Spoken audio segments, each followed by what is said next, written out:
Simmi is listening.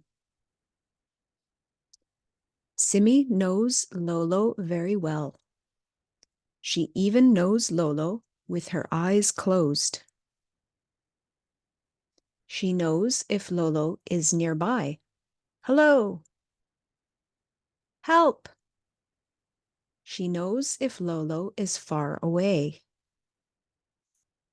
She knows where Lolo is hiding. Hee. She knows when Lolo is scared. Has it gone? And she knows when it is not Lolo. Simmi can recognize Baloo with her eyes closed. Bow wow!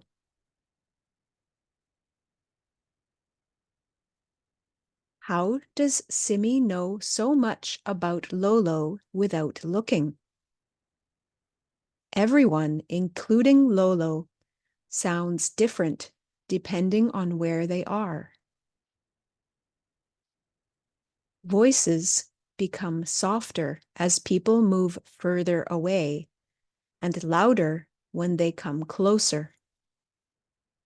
Voices also sound different when we're trying to be quiet or loud, and if we talk into a small empty space or into a blanket.